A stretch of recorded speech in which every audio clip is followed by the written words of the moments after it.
welcome another episode of umbraCoffee. Happy Friday, we would love to say, right? But it's a little bit unexpected. It's even not a midweek episode, it's the beginning of the week, and we are here gathered today for this special occasion. Right, Callum? What we're doing here? Indeed, yeah. It's International Day of Climate Action, and we thought, what better opportunity than to have a chat with the friendly, or some of the friendly Umbraco Sustainability Team. So, hello, James, Frederick, and Lasse. Hello. Hello. Hi. This isn't the first time we've actually done a midweek episode, is it, Marcin? We've done 0.5 episodes before. Yes, and now we might need it a full number for the certain reasons, but we were also discussing this opportunity and this particular topic for a little while. And this is one of these where we have an idea, where we want to do something with it, and usually it ended up without materializing. Did you know, even back in April, when we had Matt Brailsford, Lucy, Kim, and Philip on umbraCoffee to announce the vendor acquisition, Kim promised that within 8 weeks he would come on umbraCoffee and talk about sustainability, and it never happened. But here we are. Here we are. The next But guys, maybe then we can use some time to introduce your roles and your involvement in the sustainability team. As Callum mentioned, some of you were visiting our umbraCoffee episodes earlier, and what you do, what is your role in the HQ and the community, and then we can move on to the sustainability topic discussion. So, who wants to start? I can start. Yeah.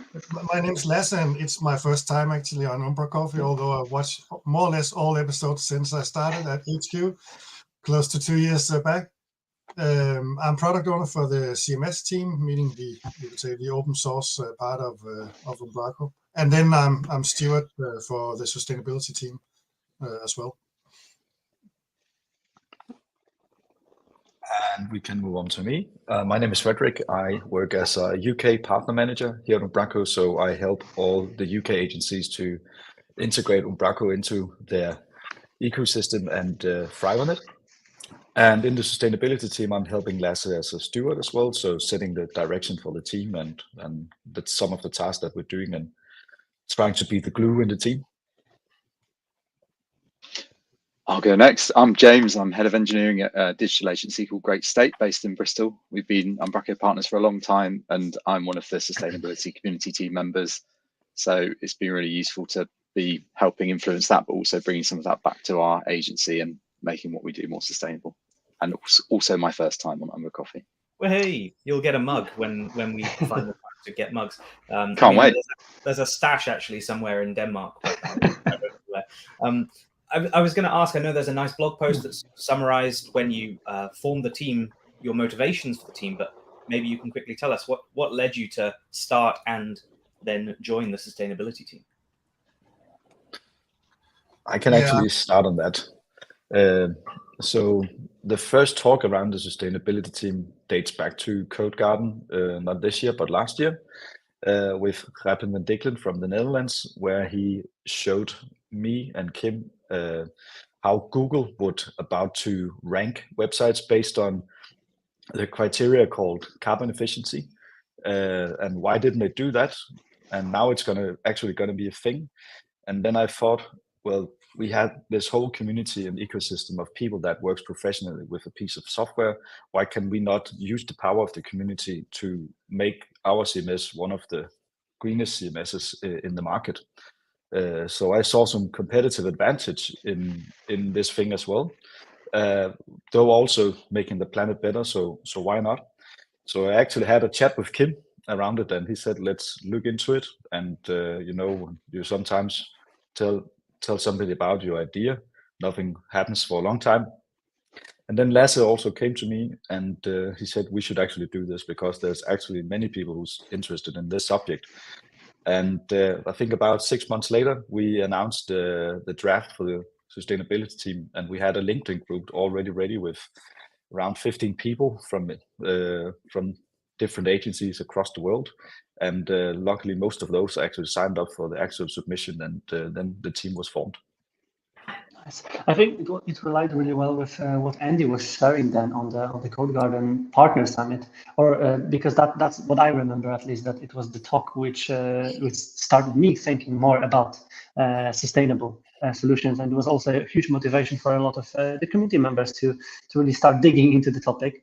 And then, yes, since then we talked a lot about it, and we've been also mentioning the sustainability team being formed, missions, and then you formed the team, which we had the pleasure to scan through all the people. Not all of them were able to join us, of course, today, but some of them were also visiting, and we know that you've been also working together. You've been also participating in the community teams gathering quite recently, right? So, James, maybe it will be your opportunity to share.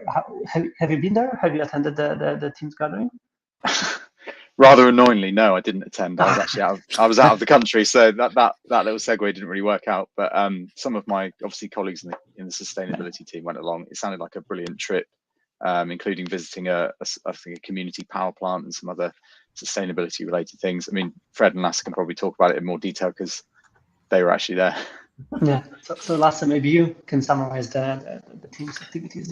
It was, I mean, we did actually meet a bit at Code Garden. So some of us had met before, but else it was the first time that we actually met and had time to work. Yeah, maybe we can come around what we're working on, but like the best practices and so on, we actually now got time to look into that in more detail. So it was really nice. Also, Rick and Tom, they started, I mean, coding a bit. So it was a bit like a hackathon spirit in the room. It was really nice to join and attend that. And Callum, we also wanted to mention the other activities that were flagged over the time, and one of them was the impact report. This is the thing that you promised to come and talk about and then didn't. The impact report was released in June, July, sometime just before Code Garden, wasn't it? Yeah, in the spring. And so this is a summary of the work that Umbraco HQ themselves are doing to reduce their impact on the environment and work towards carbon neutrality, which of course is a journey for everybody. It's a very detailed report and gives a lot of open numbers, I guess, about all the things you're doing, including switching to greener suppliers, reviewing every supplier you've got. It's quite interesting, and I think I saw at the time like at least a first of its kind for any kind of open source project or open source company releasing these sorts of these figures, which is incredibly exciting. Maybe someone could talk about the origins of this. Is this still rooted in that initial conversation with Kim that you mentioned, Frederick, or is it something that predates that? So basically, sustainability is not just being carbon efficient. It's also about inclusion, diversity, and community, and the whole impact of Umbraco as a company. So we call it a sustainable bottom line. So that's we call it triple sustainability. So it's people, profit, and planet, and that's basically what the impact report is going to be about the coming years as well. So basically, when we talk the sustainability team, well, this first year of and the current draft of the team is focusing on being greener, and then it's planet. Next time we could have a draft where we look about people, maybe inclusion, diversity, and let that be a part of sustainability. So we don't see sustainability as just being eco-friendly, but also being a good company for the planet and for the people. That's a great point. I hadn't considered the 3 Ps there, but that makes a lot of sense, actually. And I did a talk previously on sustainable open source contributions being like avoiding burnout and avoiding, making sure that what you're doing is, moving the whole product, the community forward. So that does make a lot of sense. But like you say, the first draft is more environmentally focused, and that seems to be your goal. So maybe you can share some of the key takeaways, some of the stuff Umbraco is actually doing to make an impact currently. And carbon offsets is a big one. We're, I think, hopefully fairly familiar with the ecology forest that Umbraco is growing and contributing to. But maybe what else? Because there's a lot more to carbon neutrality than just offsetting. But I think actually to see this report and to get some numbers and be more, I mean, concrete in where are we actually doing a lot of offsetting. I know, Callum, you have an agenda. I mean, trying to look into what makes most sense to look into, right? And for us, I mean, it's so clear that the cloud is what takes up a lot of CO2 on our end. So I mean, of course, we should try to focus on these things that sticks out in a report like that. And maybe we should say that it started out. I mean, it's a management decision, right, to look into this, and which is really good for us because we have support now for what we're doing. But also this internal report is something that we are now involving the team in as well. So we had a meeting a couple of weeks back where we'll try to have the community team as part of this as well. So because we need to, I mean, we need to improve this report over time, right? So hopefully we can do that all together. I think this was the big question we wanted to discuss with Kim, which is you make these claims about a company can say we are carbon neutral, but like, how do you prove that you are carbon neutral, or how do you prove that you've actually made the impact that you claim to make? So with something like site performance, let's say site speed, you can measure that. You can see it was this, it's now this. You can see with, say, accessibility of websites, you can say, yeah, there is a AAA standard checklist that you have to conform to say you are AAA compliant. But how do you prove you are carbon neutral or whatever, or being green? And that's the kind of point of this report. And at first, we don't claim any of these terms because we really want to be conservative here and be fully sure that what we claim is true. We right now we're just trying to do our best, and when we do that, I mean, we try to limit, I mean, the usage of resources, and then when we have to do things that are costly, then we try to use like ecology.com and to offset things. And by the way, yeah, it started out with a lot of trees, but it's actually more and more getting investments in infrastructure. So because we believe a bit more in that, but that's another topic in itself, I guess. We've been running our own ecology forest. As for my company, we contribute for every employee every month for many years. I'm not going to claim to be the person that introduced it to Umbraco, but Seb was looking for a way of contributing, and I said, oh, there's this, and it's got a nice API. Maybe we could do that. And I think it started with the community contributions for new releases and stuff. It's just great being embraced. There's also a leader table on there if you've seen, and there's some quite big companies on there. Umbraco's, I think, around 40th on the leader table, which is awesome. But like, it would be cool if it was a lot higher.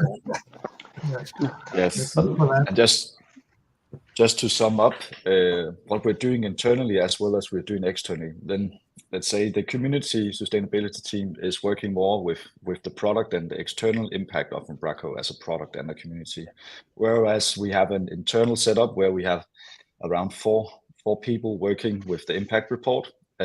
We had Patricia, Matthias, and now also Daniela, who is going to do the accounting on all the carbon efficiency and diversity and everything that has to be an impact report.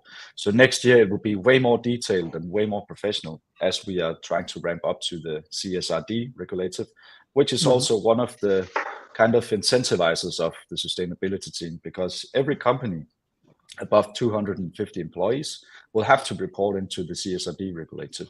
And this is where it gets really interesting, because they just have to report, and what we're actually looking at in the sustainability team is basically how can we measure so we can report. And that's what we're working in the sustainability team. So it's a win-win situation, both externally and internally, as what we're doing with. But our impact internally at Umbraco is not as big. It's only the product we're looking at. I like the idea as well that Umbraco is not yet at the 250 person mark. Of course, we all hope it will, but it's not quite there just yet. But actually, the fact that you're actively doing that now, before it becomes a legal requirement, like you're doing it because you want to, not because you have to, is really positive. Because I believe it's because the product Umbraco is often used by companies that have these kind of measurements to be a legal entity to conform into that. And that is also why we need ourselves to actually know how this will work and how we can also be a front runner in this and be ahead in the curve. And that's why I also think that this is something that we should prioritize really highly, because it's going to be a big theme for the next 10 years at least. And also, Callum, we mentioned that before we went live, that it's extremely hard to improve something what is not measured. And this kind of data are also the initial points of reference. And then, as you mentioned now, Frederick, over the years, you can see how you got improved or decreased or whatever, how change was visible amongst the data. But James, maybe to also involve you from this perspective, you said that you've done some of the work on the agency level with this. How you involve this metric, this kind of observations, checks in your work, and of course including Umbraco inside of it as well. It's a good question, and you're right. It's quite a nascent stage at the moment, how you actually measure the sustainability of your website or apps or whatever it is you're doing. There are some tools that are starting to emerge now. So from the Green Web Foundation, for example, they've got a couple of tools that allow you to measure the impact of JavaScript-based technology. So they've got a library called co2.js that you can plug into JavaScript or Node or that kind of thing, that will attempt to estimate, based on the amount of data that you're passing down the wire, roughly what impact that will have, because these are all quite crude metrics, but I think they're better than nothing. They've also got a carbon grid intensity API, which allows you to determine whether the code you're running, when and where it's being run, is likely to be running on renewable electricity or not. It's a really good idea. So if you've got jobs that you run asynchronously, that run in the background, you can use APIs like that to figure out the best time to run them in terms of sustainability. There's the website carbon calculator. Again, it's not hugely scientific in as much as it's based on quite generic calculations and stuff like that, but I still think it's better than not having anything. And the principles of making a website sustainable broadly are aligned with making it fast. So there's a really good kind of commercial justification to doing a lot of these things for businesses, particularly because most of them are going to be motivated by how we're going to make more money, more profit, whatever it is. Call me a cynic. But by doing those things, you'll also probably indirectly and happily make the website more sustainable. So things like using a CDN, compressing your images and videos, having a low energy mode. There's so many techniques and things that you can do. And we've published a bunch of those on the Umbraco documentation website. So there's a whole sustainability section on there, which will continue to evolve as new techniques and tools come out. So it's worth looking at that if you haven't already.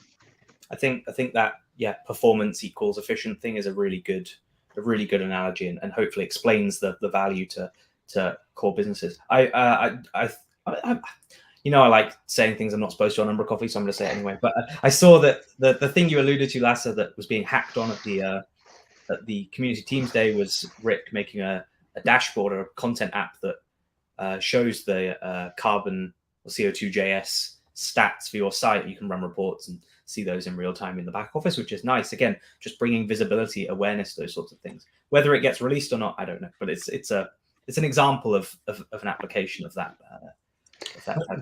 But I think also as a company, I mean, you can handle what you get into the company, what you use. I mean, you can turn down the heat and so on.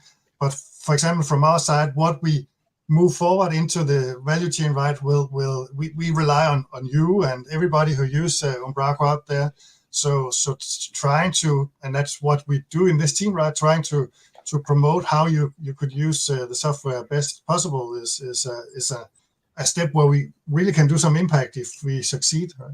Yeah, best practices in efficient programming and stuff is probably going to make a bigger difference. This is where I'm going to bring my skeptic side out. I'm sorry. I'd said before the call I was going to do this, and I had a good chat with Rick at the Community Teams visit, where I said, I've seen the talks on the people saying, I upgraded jQuery and it improved my front-end site performance or reduced my CO2 impact based on some potentially magic black box metric that isn't really clear or that necessarily easily measurable. So that sounds great, but if my site only gets 10 visits a month, for example, that's probably not making that big an impact.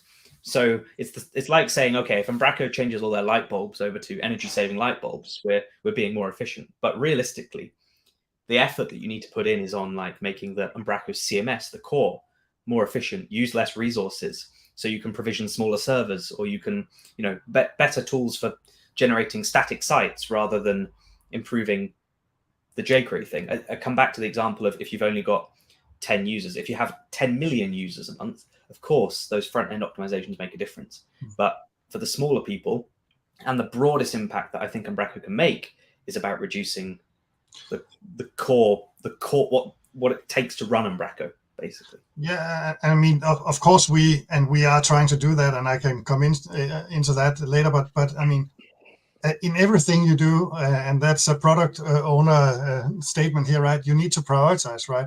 And you try to take whatever gain the most value, and that depends.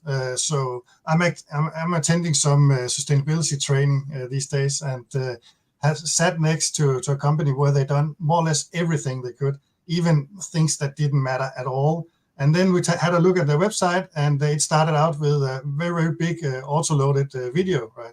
And I mean, would it have made more impact if they actually didn't do that and skip some of the other work they did? I think it would, right? So it's taking everything you can do into the ball and try, invest where it makes most sense, I guess. And that's a common thing for everything we do, right? Yeah, completely. The example I always draw upon is the amount of resource it takes to run Umbraco and then load balance Umbraco is quite crazy. And so to handle, if Umbraco is a little bit more, say, memory efficient, or I know the lazy loading of memory is coming, it's on the roadmap, but like if we could load less stuff into memory, I could have a smaller server and I wouldn't need to have a second server for load balancing. So these things make a big difference, and make a big difference broadly rather than, to everyone rather than in individual cases. So I'm sure, as you say, it's you've got to focus on what you can. But, and it's really, for many of these things, it's a really long-term thing. I think where we on the CMS team can do the most impact is if we could get files away from disk, so that we could, for example, run in Docker. I've had quite a few talks with Carl, right, who is our Umbraco Docker expert, and we have a little unofficial agreement on working a bit on this in the future, right? But I mean, it's a long-term thing for us. It's not something we can do overnight, but I mean, it's something that we try to be aware of all around the business, and also in your business, I guess, right? Yeah, exactly. But that's what I wanted to add, Callum, to that, because I started thinking about it more after hearing the talk on this partner summit, and then a lot of agencies and also companies were facing the needs from the market, which are formed in the more even RFP processes now. The companies want us as an agencies, as the companies, to provide how we can make them more sustainable software. So it's a small efforts that are maybe combining bigger results in the end. And it's still like, of course, we won't be optimizing every call to the API upfront just to do so. But if we see the need, or both companies and both partners needs to prove that they do something, then more of them will do more of it. And one of these examples was when we discussed the green awards, the best green solution awards for Umbraco awards. It was also something what exposed some of the companies, some of the solutions that were already doing more than others to not only prove, but to really make an impact after all. And that was a really good inspiration for those who either need to prove or want to prove something in some of the cases. That's something what I do remember did with you, Frederick, right? You've been sharing some of these good examples and before the awards were granted. Yeah. Right? Yes. So just to give an overview, so what we're focusing on in the team, as said, we're focusing on product, and the product has a value chain, right? We have the CMS where we have front-end and back-end developers working with it. That's two perspectives. Then we also have a content editor who is in charge of what content comes on the website. And then there's also the people who visit the website. So it's actually 4 different perspectives that is in the value chain of the product Umbraco, right?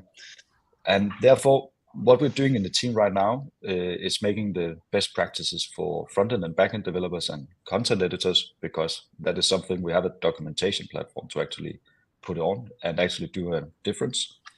And then again, James, I don't know if you're involved with Rick and Tom on the little content app we are trying to make work.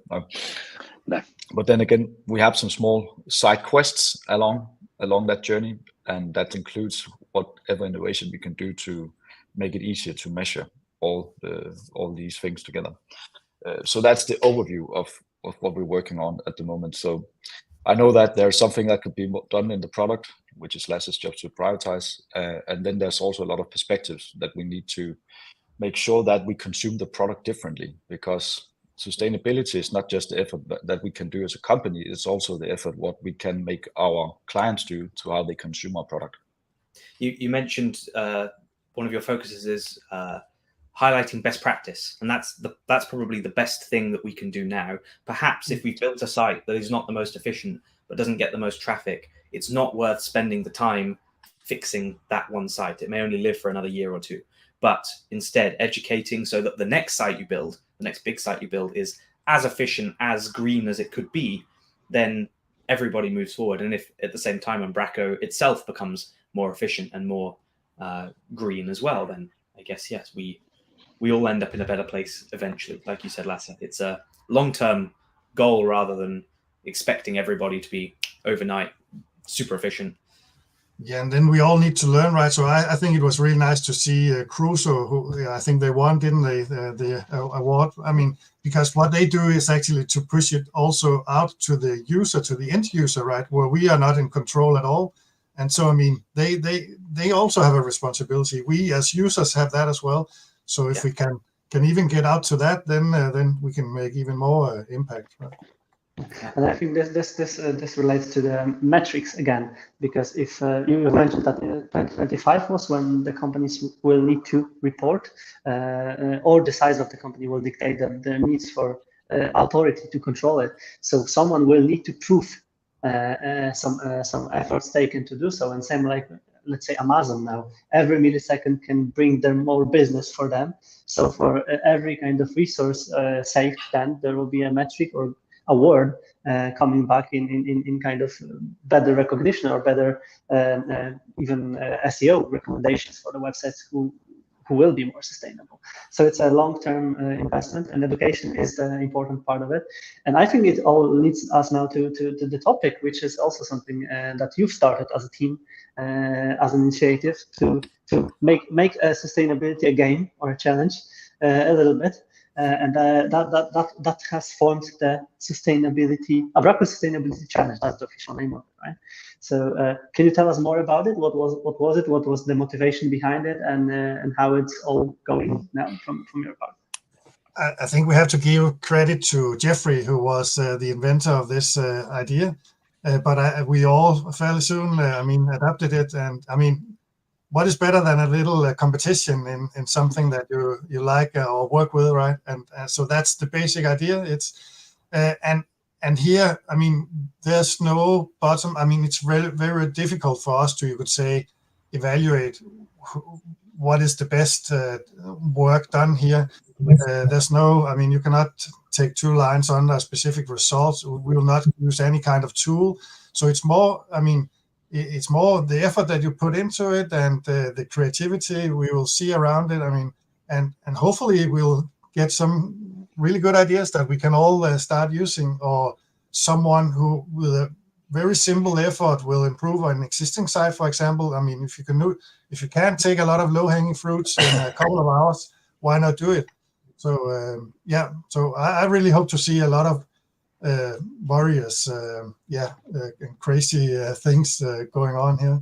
And I've signed up myself, as you maybe have seen on LinkedIn. So so maybe you can can you give us any insight into what you're doing, Lasse? I mean, don't want to spoil anything, but no, but I mean, I haven't done anything yet, and luckily my site is so small, so it's really easy to care. But I built that site by buying a template, right?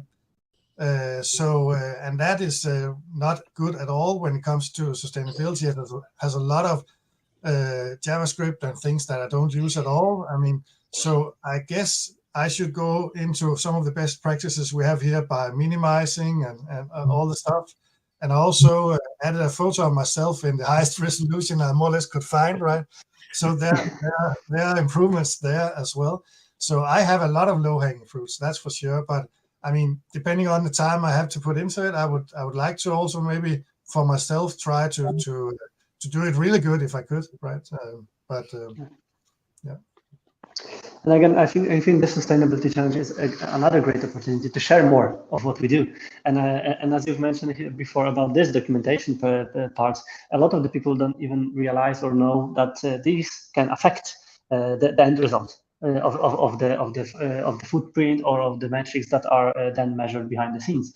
And I think if we'll share more of this, also Hacktoberfest is a great opportunity to address some of it, because a lot of the products and a lot of the solutions don't even consider this as a potential roadmap item. But if we'll put it into the roadmap, maybe it got some attention. Maybe it's the low-hanging fruits, as you've named it, can be easily fixed, because images, for example, are also affecting general SEO performance, speed, indexes, and all of the other metrics. So by doing small change, we can have a big impact on all of the metrics in this case. And I know that right now there are services like third-party solutions or software as a services that are just handling images processing just to optimize it the most.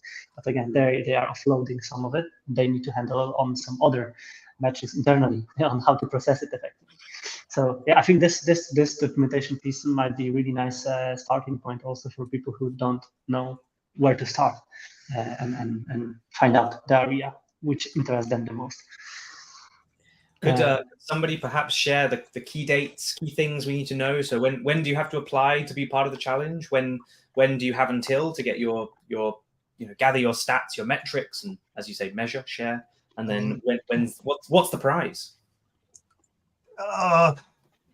We have a prize, and everybody in the team knows it. I'm not sure if we want to say it out loud now. It can be used both by, like an individual developer, or it can be used if like a team's sign up. Frederick and James, do we want to say more? No, I don't think so. It's a good prize. I think it's worth the effort. Definitely. It's a really unique Umbraco award, we should say as well. It is. It's going to be the biggest Umbraco artifact. It's not something like you could win at CodeGarden. It's even better. Who? I think we can introduce people to some competition and let them guess. Callum, maybe some people who are watching us can guess. Put it in the chat. We have got Rick watching, so Rick can't play. But anyone else can enter. Put your ideas, and we'll see. As I said, I heard a rumor, but I won't say anything. But you asked about dates, and the most important date is today. You have to sign up before midnight. Okay. So go out and sign up, and it's really easy. It will only take you 1 or 2 minutes to sign up. It's not a big deal. So it's just that you are listed there. Yes, this form. So you don't even have to share the URL that you're trying to compete with. You just have to say, yes, we're interested in the challenge today, and then yes. Exactly. And we discussed it if we needed URL. We thought it would be nice to have it also to share it afterwards if people are willing to do that. But it could be like if you're working on a package or something like that you maybe don't even have a URL. But hopefully it would be used in on a site, right? It's an interesting idea that a package could potentially be submitted and potentially win as well. Just measuring impact, isn't it? Yeah. Nice.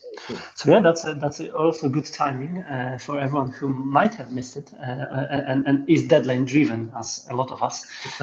So today, 11:59 p.m., we are all submitting entries, and then what are the next dates? February is end of the February is the last day for sharing results, right? Yes. So until then, we'll work individually, but we hope to provide some ways to update you and come with good ideas, inspire you, and keep you motivated. So that's on our team to try to do that. But else, you would say working on your site until I think it's February 16th, and then 19th. Yep.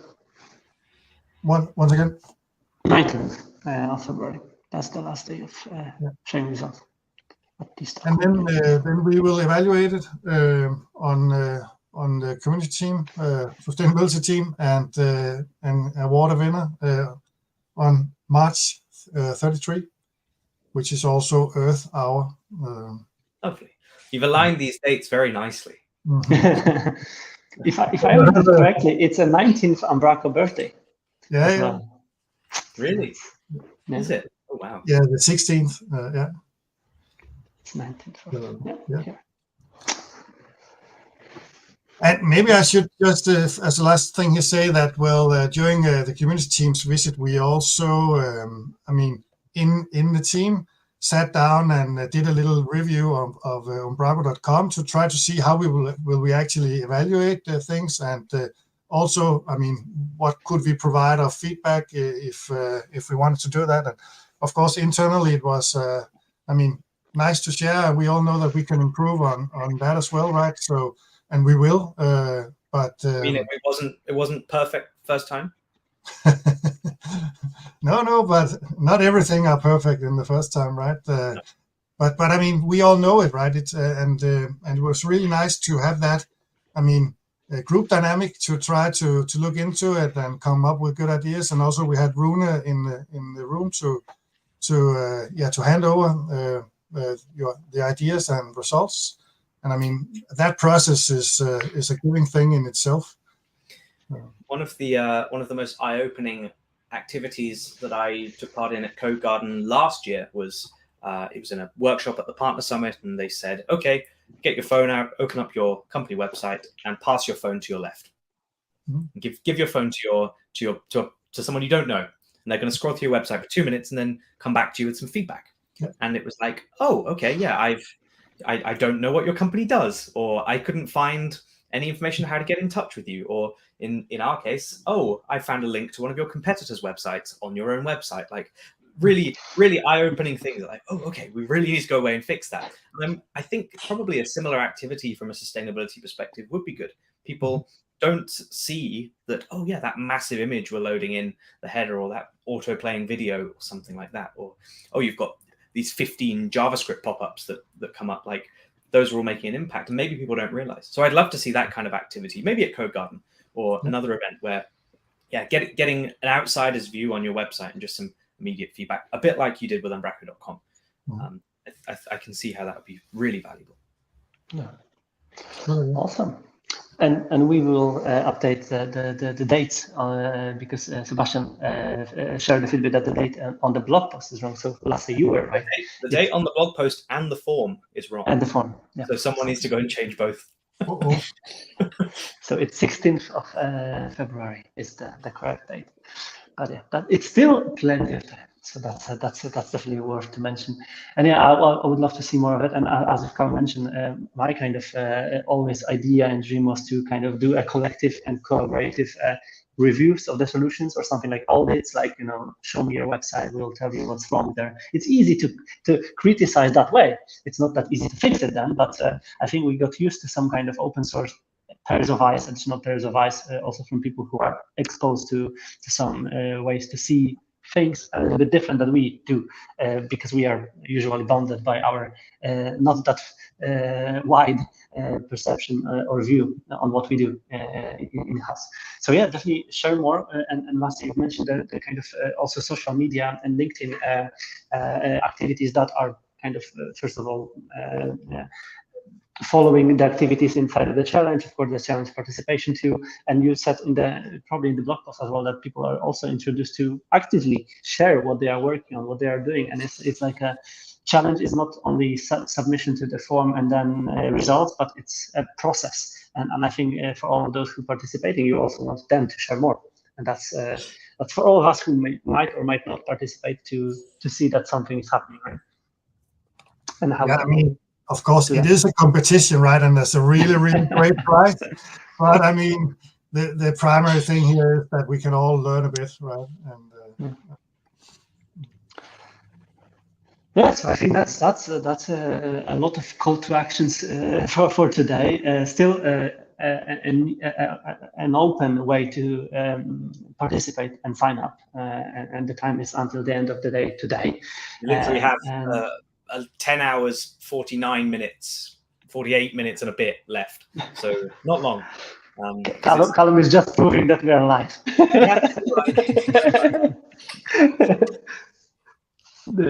So that's plenty of time to submit. And again, then for all those who want to participate, observing and learning from someone else's activities, and also being more exposed to what it is, what it does, and again, being more explicit on the steps taken to address that. As I said, from my perspective, I see a lot of the needs from the client's eyes and client's point of views that, okay, now we need to do something with it. Maybe now, maybe in the long term, maybe when we'll be rebuilding or building something new together.